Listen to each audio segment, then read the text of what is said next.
तसंच खास करून वरळीमध्ये आपण पाहताय मेट्रो 3चं काम अजून थोडं प्रलंबित आहे. ई मोझेस मार्गावर जो साधारणपणे रस्त्याचं काम व्हायला पाहिजे होतं ते आता सुरू होईल. अपेक्षा आहे की पुढच्या 2 ते 3 महिन्यामध्ये हे काम पूर्ण होईल. पण हे सगळं होत असताना ट्रॅफिकची मॅनेजमेंट, कुठचे रस्ते आता कामी घेतले पाहिजेत, कुठचे रस्ते आता हात लावले नाही पाहिजेत, कॉन्क्रिटीकरण कुठच्या रस्त्याचं होतं आहे, ॲस्फॉल्ट कुठच्या रस्त्याचं होतं आहे, ह्याचा साधारणपणे आढावा घ्यायला आम्ही आज इथे आलेलो. दसरा मेळाव्याची तयारी जोरदार. म्हणताय या ट्रॅफिकच्या समस्येबाबत आधी सायनचा ब्रिज बंद करण्यात आला, त्यानंतर आता एल्फिस्टनचा ब्रिज आणि पुढेही अनेक काही ब्रिज जे आहेत ते बंद करण्यात येणार आहे. नियोजन नसताना हे सगळं करण्यात येते. नियोजन आपण पाहता एकंदर पूर्ण शासनामध्येच कुठे नाहीये. MMRDAने खरं तर BMCला विचारून, पोलिसांना विचारून वगैरे हे पाऊल उचलत असताना तिकडे वरळी शिवडी कनेक्टर हा खरंच तिथपर्यंत पोहोचला आहे का, रॅम्प्स त्याचे झाले आहेत का, बाकीच्या दोन्ही बाजूनी तो तिथपर्यंत आले आहे का, ज्या चाळी आहेत त्यांना खरोखर तुम्ही PAP मध्ये घरं देणार आहात का, किती वेळ लागणार त्यांना, हे सगळं पूर्ण ठरवूनच त्यांनी ते हाती घेतलं पाहिजे होतं काम. सायनचा पूल आपण पाहताय, टिळक ब्रिजचं पण काम अजून चालू आहे, पूर्ण झालेलं नाहीये. ईस्ट वेस्ट हा सगळा गोंधळ उडालेला आहे. आम्ही मार्चमध्ये त्यांना विनंती केली होती, ती त्यांनी मानली, पण आता आम्ही तेच सांगत होतो की आता दिवाळी आहे, आता नवरात्र सुरू आहे, थोडा हा विचार करून करावा. पण MMRD स्वतःच्या घाईत आहे.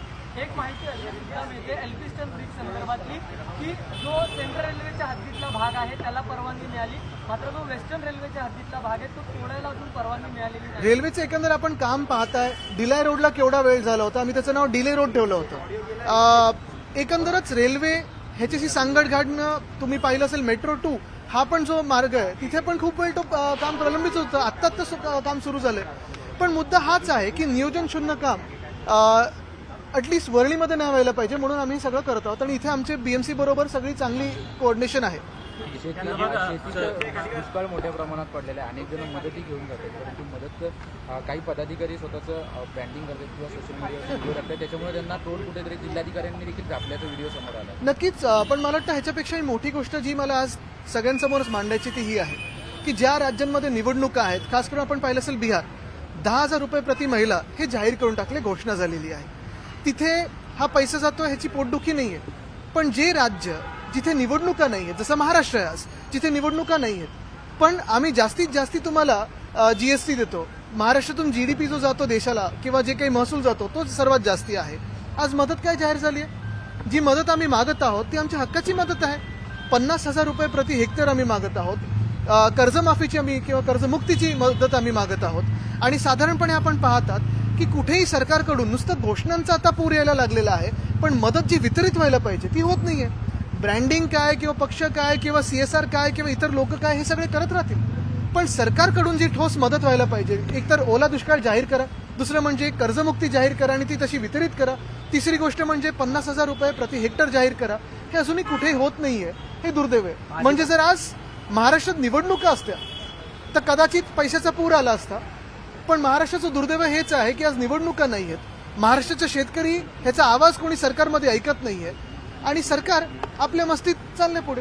भाजप असं म्हणतोय की ठाकरेंनी आपला दसरा मेळावा रद्द करावा किंवा ऑनलाईन घ्यावा आणि ती मदत पूरग्रस्तांना. हो, कारण आम्हीच सरकारमध्ये आहोत. आम्ही तर विचारले ना PM केअरचा पैसा गेलाय कुठे, PM केअरचा पैसा वापरा ना. चला, तुम्ही PM केअरचा पैसा जर वितरित करत असाल ना, आम्ही जाऊन लोकांना मदत तुमच्या वतीने करू आणि तुमचे फोटो लावू, होर्डिंग तुमचे लावू, पण PM केअरची मदत करायची नाही. मुख्यमंत्री आपण पाहताय जाऊन आश्वासन देऊन आलेले आहेत, पण अजूनही घोषणा केलेली आहे, पुढे काही वितरित झालेलं नाहीये. हेच नाही तर मागच्या 2-2.5 वर्षामधले जवळपास 15,000 कोटी हे एवढे पैसे थकीत आहेत. ही थकबाकी आहे कुठची, तर मदतीची शेतकऱ्यांना. कोणाचे हे ते पैसे? पण तुम्ही दुसऱ्या राज्यांमध्ये उधळपट्टी करता, कारण निवडणुका आल्या. तुम्हाला 11 वर्ष केंद्र सरकार असून तिथे वर्षानुवर्ष तुम्ही भाजप सत्ता असून बिहारमध्ये तुम्ही जर आता अशी मतं तुम्ही आता विकत घ्यायला लागले असाल तर मग ह्याच्या पुढे काय करायचं लोकांना? दसरा मेळावा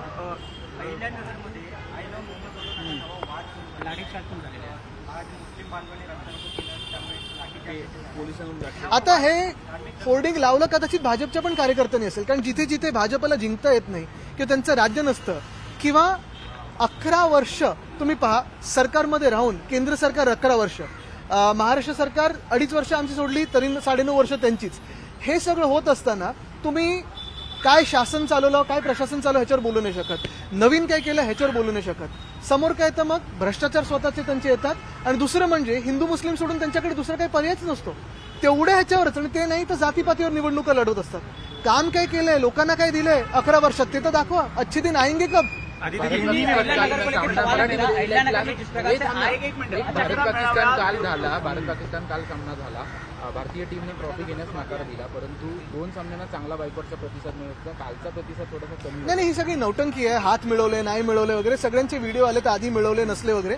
पण मुख्य गोष्ट काय आहे की एका बाजूला आपण पाहतोय पाकिस्तानचे प्रधानमंत्री युएनला जाऊन सांगतात की ते युद्ध जिंकले, सिंदूरचं युद्ध ते जिंकले. दुसऱ्या बाजूला आपण पाहतोय की जे काही आपण लढाई केली, जिथे सर्जिकल स्ट्राईक असतील की ऑपरेशन सिंदूर का झालं, तर आपल्या भारतीय नागरिकांना 36 लोकांना तिथे पहलगाममध्ये ठार मारलं गेलं. आणि एवढं सगळं होत असताना आयसीसीचे अध्यक्ष कोण आहेत, एशिया क्रिकेट काउन्सिलमध्ये कोण आहेत, भाजपचेच पदाधिकारी आहेत ना, मग बीसीसीआयमध्ये कोण आहेत. तुम्ही एक खेळ एक वेळी सोडू नाही शकत. एशिया कपमध्ये आपण भाग नसता घेतला, कुठे मोठे तुमच्या रँकिंगला काही झालं असतं. जगातली सर्वोत्तम टीम आहे आपली, तरी पण तुम्ही प्रत्येक पैशाच्या मागे फिरत असता. हा निर्लज्जपणा नाही तर काय. आणि मग तुम्ही ऑपरेशन सिंदूरची तुलना एका क्रिकेटच्या खेळाबरोबर करता, हे दुर्दैव आहे. दसरा मेळाव्यात तुमचं ठिकाण ठरलेलं आहे शिवतीर्थ, मात्र शिंदेची शिवसेना चाचपणी करते. बंदिस्त मैदान, बंदिस्त समारंभ. जाऊ दे त्यांच्यावर बोलू. म्हणजे शिंदेकडून जीएसटी बचत उत्सव साजरा केला जाणार आहे. काय म्हणजे ते खोकेनमधले जीएसटी वाचले की काय झालं त्यांचं? लावला पण भाजपने जीएसटी आणि स्वतःच आता साजरं करतात. जी चूक तुम्ही मागे घेतली ते तुम्ही साजरं करताय. चूक मान्य केली म्हणजे तुम्ही. हिंदी में जानना चाहिए आपने अहिल्या नगर में महापौर हा मनसेचाच होणार मुंबईमध्ये, जे महानगरपालिकेमध्ये. मला वाटतं वरिष्ठ नेते बोलत आहेत, 2 पक्षप्रमुख बोलत आहेत, त्याच्यात आम्ही कोणी दुसरं काही बोलणार नाही. आदित्य जी, टीम इंडिया का एक वीडियो सामने जिसमें नकवी से वो हाथ मिला रहे, उसके बाद जिससे बॉयकॉट हुआ, कल ट्रॉफी नहीं, ये देखिए हाथ मिलाना नहीं मिलाना, ट्रॉफी लेना नहीं लेना, ये सब नौटंकी है. पहले तो खेलना ही नहीं चाहिए था. जिस हॉकी एशिया कप में बिहार में पाकिस्तान ने बॉयकॉट किया, क्या हम ये बॉयकॉट नहीं कर सकते थे? अगर ये पूरा ऑपरेशन सिंदूर क्यों हुआ था? क्योंकि पहलगाम में हमारे भारतीय नागरिकों को मारा गया था. भाजपा तो ये भी बताती है कि हिंदू है इसलिए मारा गया था. तो एक तरफ आप देखिए, पिछले साल हमें बताया गया था कि बांग्लादेश में हिंदुओं पे अत्याचार हो रहा है, इसलिए बीसीसीआई ने यहाँ बुला के बांग्लादेश के साथ बायलैटरल सीरीज खेली. उसी भारत सरकार ने बांग्लादेश में चावल अनाज ये भेजे. इस साल पहलगाम में अटैक हुआ, हिंदुओं को मारा गया, इसलिए क्या रिट्रीब्यूशन है, क्या बदला है? तो भारत पाक का सामना खेल रहे हैं. ये कौन सी बात हुई? और क्या यही भाजपा भी देशभक्ति हमें सिखाएगी? क्या एक गेम से आप पीछे नहीं हट सकते थे? क्या अपने जवानों की शहादत क्रिकेट से भी कम है? तो ये बात सोचने की जरूरी है आपको.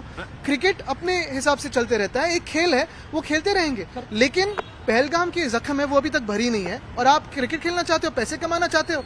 पीएम इसे ऑपरेशन सिंदूर से कंपेयर कर, उन्होंने एक ट्वीट किया था कि आप ग्राउंड पर भी ऑपरेशन सिंदूर. मुझे लगता है ये दुर्भाग्य है कि ऑपरेशन सिंदूर, जिसमें हमारे जवानों की शहादत है, जिसमें हमारे जवानों की हिम्मत है, ताकत दिखती है, उसे एक खेल से कंपेयर करना मुझे लगता है दुर्भाग्यपूर्ण है. सर एक और सवाल जानना चाहिए. जिस प्रकार से राजनीति अब हमारे क्रिकेट में कभी नहीं देखा, लेकिन अब राजनीति हो रही है, आपको लगता है कि मुद्दा भटक, जिस प्रकार से टीम इंडिया का इस्तेमाल हो रहा है, लेह लद्दाख में एक्टिविस्ट को गिरफ्तार किया, पूरा मुद्दा डाइवर्ट करने के लिए एशिया कप का मामला. मुझे लगता है राजनीति जब बहुत सारे लोग, कुछ लोग कहते हैं, चंद लोग कहते हैं कि खेल और राजनीति को मत मिक्स कीजिए, लेकिन जो आतंकवादी आते हैं क्या पूछते हैं आपसे कि